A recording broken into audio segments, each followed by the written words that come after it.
Hey, welcome back, guys. Today I wanted to show you a game that I've recently picked up and have been messing around with a little bit. This is Dragon Bound trading card game. I picked this up over on the Game Crafter. This is a fully independent card game produced by Core Studios, and I don't know. I thought it looked really interesting. I liked how I don't know. As like a creator myself, I really like the kind of homemade TCG kind of vibe of some of the stuff that you can pick up on Game Crafter, and I was just scrolling through the TCGs trying to find a cool one that stood out, and I found this, and I like the art style. It's got a little bit of Yu-Gi-Oh, a little bit of like almost Duel Monsters or something even, but not quite just, it doesn't quite feel like a copy or anything either. So it just felt a little bit original and cool. So I thought I'd pick it up. I played with the starter decks a little bit. There's this Torrent of Light starter, which is like a water and light deck. And there's also the Dark Flames Rising deck, which is, as you can imagine, fire and dark. There's also a set 1, which you can get in full booster packs, or like a booster box, to kind of complete out your collection. There are some cards in each of these decks that are exclusive to the deck. So if you want to get a full set, you'd have to pick up, these two. But yeah, I've been having fun with it. I thought I'd take a second to kind of show it off. Outside of the creator's channel himself, I don't think there's any content for this game out, and I think it deserves more credit than it gets. So, like none of my videos, not sponsored or anything, just a thing I bought and enjoyed. So the deck box here is, pretty simple. Like if you've bought anything on Game Crafter before, it kind of comes in the same box every time. This one looks nice. It's got a deck list on the back, a little bit of description for, what the deck is about. It's like kind of Ocean's Fury, blah, blah, blah. You get a QR code here, scan it if you'd like, to go to the YouTube channel for the game. I'll link that in the description of the video too. I'll also link the Discord that the game has as well. Just a cool place to get to talk about the game and kind of talk about decks and stuff if you pick something up. Inside the box, you get a simple rule book. It's actually kind of nice. I didn't even expect to get a rule book. I kind of expected to get like a QR code that linked you to a PDF or something. But this was nice. It looks good. It's got good weight to it. There's some great graphics. It's pretty clear. Most of the rules that I'd have questions about are covered in the rule book. There, like any game, there's a couple things that come up or whatever, but you can always, the beauty of this kind of indie procedure type game is that you can get right in touch with the developer and kind of get their exact thoughts on it, which is cool. You can't do that with Magic or something. So that's a neat thing. And then also inside the deck, of course, you get your deck, which we'll talk about now. In this game, you have 3 decks. You have what's called a Legend deck, which is sort of like an extra deck in Yu-Gi-Oh! It's where your cool special monsters go. Special dragons, sorry. Everything's a dragon in this game. You have what's called an Arsenal deck, and in this deck you have, at the start of the game, you shuffle it up and you get 3 of these, and they go into play face down. And in battle, you can choose to activate one of these. You don't get to see what these are, but you can choose, I'm going to choose this one and apply it to your current battle. And then when it goes away, you get to add in the next one. So you kind of use this Arsenal deck as a way to keep your engine moving, to get your kind of special powers and stuff without having to necessarily draw them. You can have up to 15 cards in this deck. You can have up to 10 cards in your Legend deck. And then you have a main deck. Now this main deck here, as you can see, is pretty small. The starter deck that you get is not a full legal starter deck. It is just a, it's a legal starter deck in the sense that this is for starting to learn the game, but it is not a full set of cards that you would need for a tournament ready deck. You need 45 cards in your main deck. This is, as you can see, a little short of 45, but a good start to kind of get the gist of how the game's going and what to expect from it. As you would get your own cards, getting more cards for your Legend deck and things would help give you more powerful surprise plays and stuff like that, which we'll get into as we go. So getting kind of into the cards in the deck, I'm just going to go kind of through what each card does, how what it does for the deck, etc. Up first, you get 2 copies of this card, Stratamari, the Defender of the Reef. It's got 1900 attack. There isn't like attack or defense or health or anything in this game. It's just like a single metric. You have to beat that number on your opponent's dragon to beat them. You have levels here. This is a little bit similar to something like Yu-Gi-Oh! Or something, where you'd imagine like the higher level dragons are better, but it is not used anywhere near the same way in this game. And I think it's a cool implementation of it. You, to do a battle in this game, you kind of reveal the top card of your deck, and if the dragon that you reveal has a higher level than your opponent's, you like win that battle, and your dragon goes to the bottom of your deck, your opponent's dragon goes to their discard pile. Now that sounds really simple, that sounds like glorified war or whatever, and that's sort of true.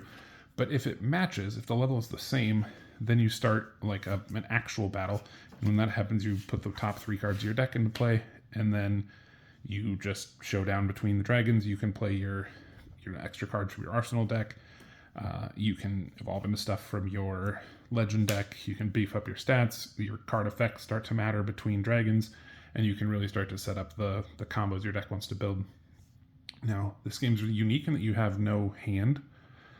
So you don't get to like build your strategy, like sculpt it into your hand and then play the right thing when you need it. So that instead, deck building is really interesting in this because you have to find the right like ratio of stuff to hit the important things you would need on time, because it's random draws. So you just have to make sure that you don't pack like 1-ofs into your deck or something, because it's hard to get them to hit. So you need to like build for consistency and like duplicating your strategy.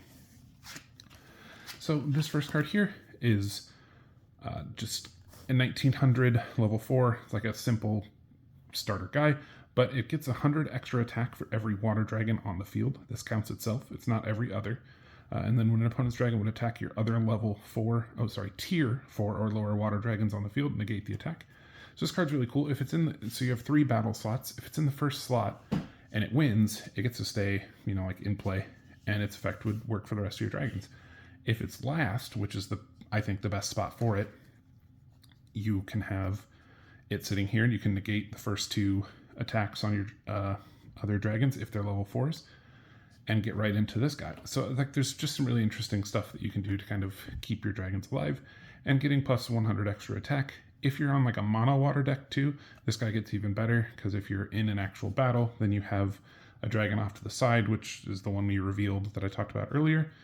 That starts something called a bound. It becomes what's called a bound dragon, and it's kind of off to the side until the battle's done. But that dragon counts as in play too. So you can have up to 4 water dragons in play, making this guy a 2300. Decent little stats, and just being a negator for the rest of your deck is pretty cool. Then we have 2 copies of Tasseth, the Sifter. Now, you'll notice on this one, there's a different image here than here. This is something called a merge core. Some cards, some of the legend dragons are a fusion of 2 types. In this case, water and light. So you have to merge a water and light dragon together. There is a card called a merged core card, which is, if you've played like Yu-Gi-Oh! Or something, is a little bit like a polymerization. You play this, and then you can fuse 2 your dragons together. But if your dragons have this merge core on them, and you have 2 dragons that have it, they can merge without needing the merge core card. So you can get some cool extra coverage there.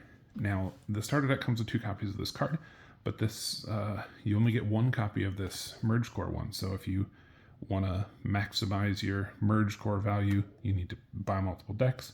But welcome to trading card games. I would if you're going to get into building decks, getting more copies of merge core guys just makes them better. There's no other cost to them other than like you have to physically buy more of the game. But this guy isn't easier to have in your deck or something than this one, so you would always want to have these. But this one's a 2000 attack. Can search for a dragonette or relic in your burial zone and either activate the relic or equip the dragonette to Tasseth or another dragon you control. And then when it dies, you get 2 soul counters. Soul counters is just like life. So you heal 2, and then you get to grab a card out of your discard pile and replay it. The relics are these sort of action type looking cards.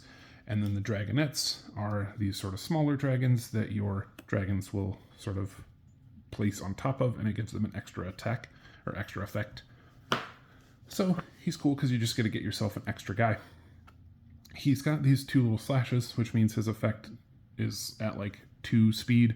There's 1, 2, and 3 slashes on stuff on certain cards, and that just kind of means the way that they stack. If you were to think of like a magic stack or like a Yu-Gi-Oh chain or something, spell speed, it's kind of like that. He's kind of right in the middle on speed. So like a 3 would go faster than him, but he'd be faster than a 1.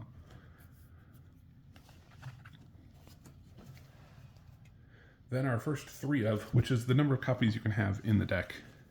We get 3 Talums, the Daughter of Water.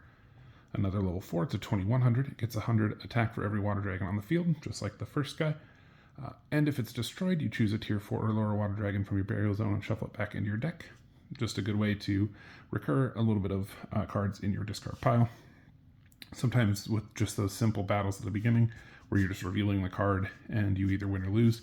If you just lose those, sometimes you just lose cards early, and getting a chance to get those back feels pretty good. Again, another copy of a Merge Core guy. You gotta buy more decks if you want more of those. This guy is kind of the big meat and potatoes for the water half of the deck. This is Cedrix, the Breaker of Tides. He's a 2300.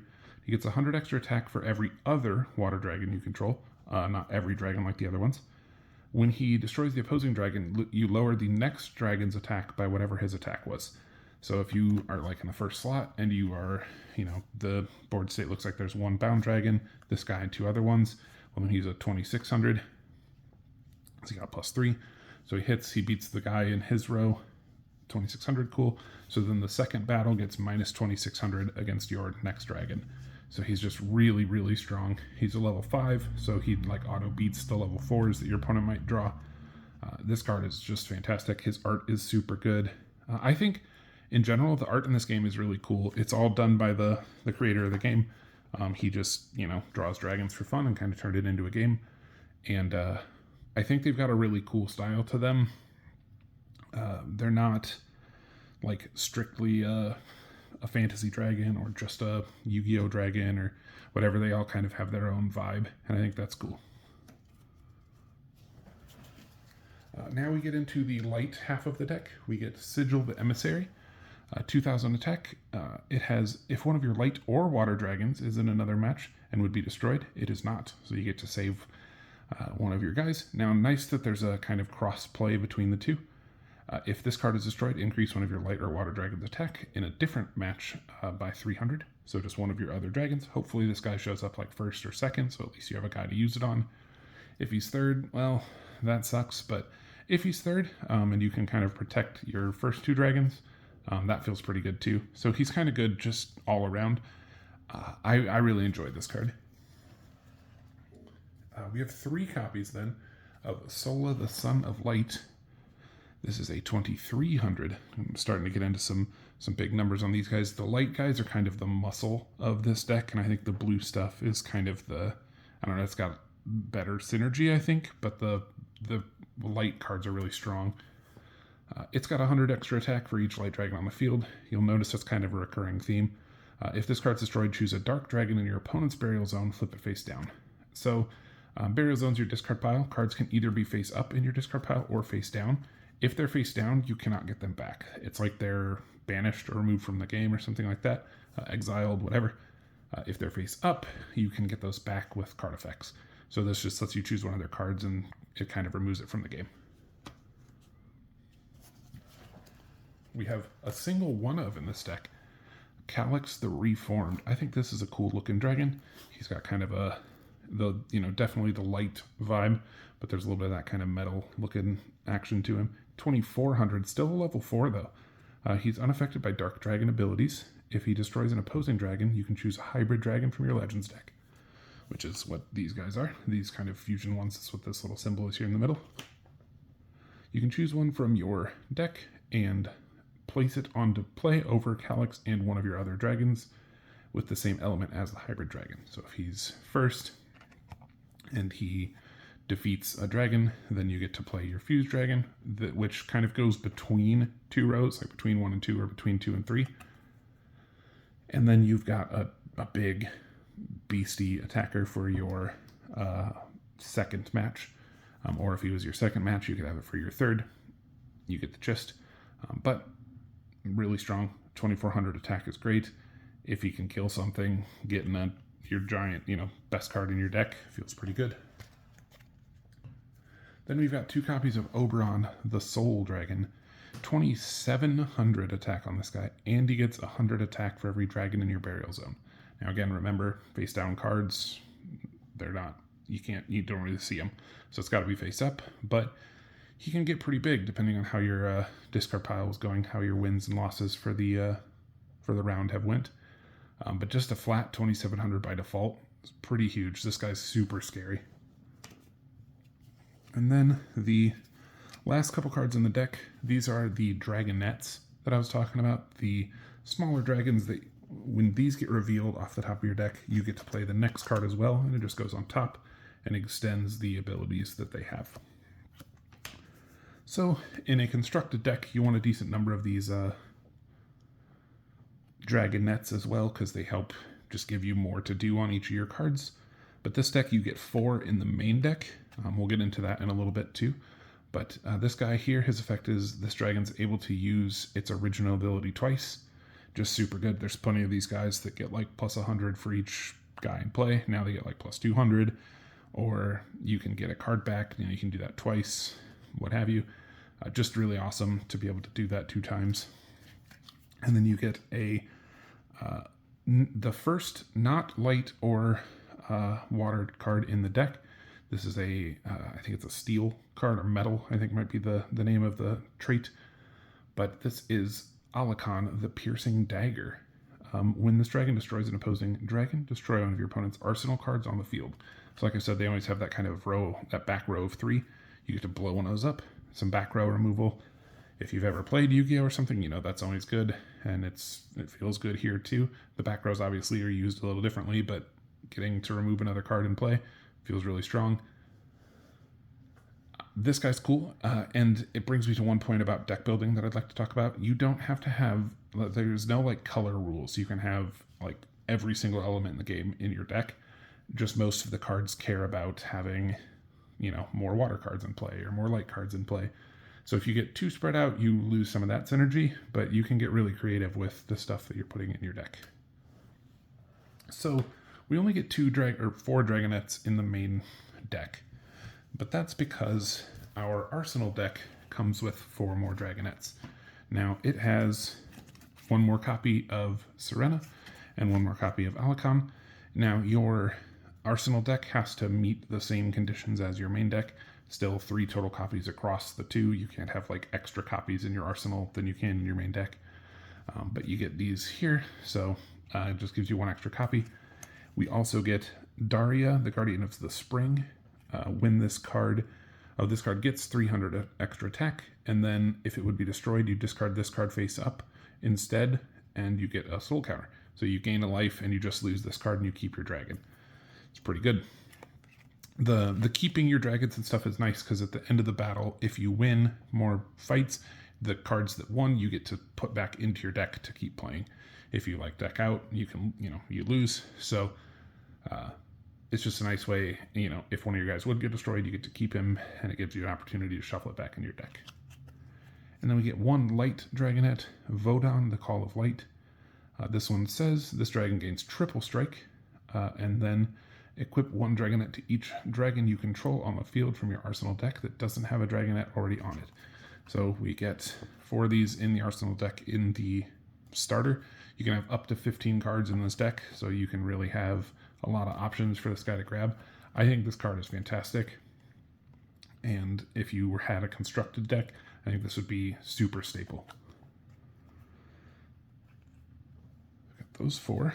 And then we got the Merge Core, which we talked about. Choose a hybrid dragon from your Legends deck, place it in the field on top of 2 of your other dragons with the same elements, and play it. So, simple card. Works just like every other kind of simple fusion card you could think of, but you definitely want to have these in your deck. I would probably have more than these, more than the 1 copy.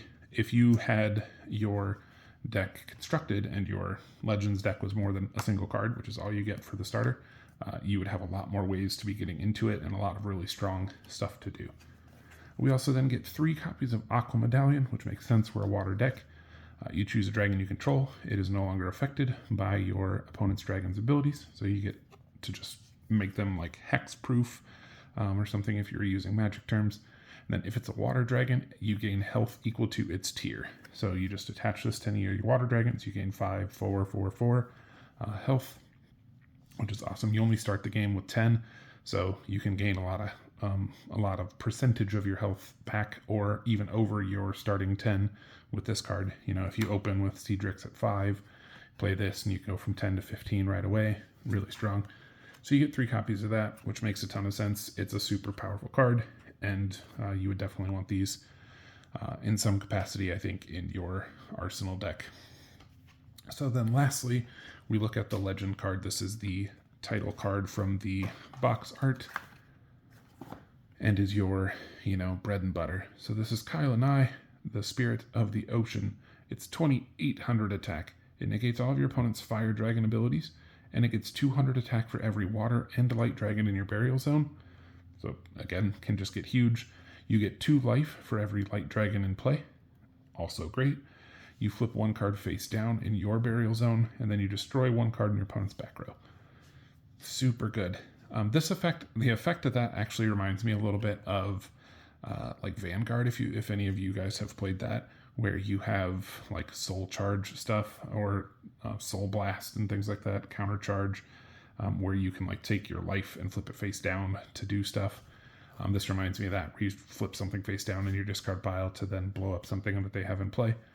Just a cool card. This card is super great. I would love to have more than the 1 copy of it in the deck. I would play it more often than once a game, but cool card and easily like worth building around if you were constructing a deck.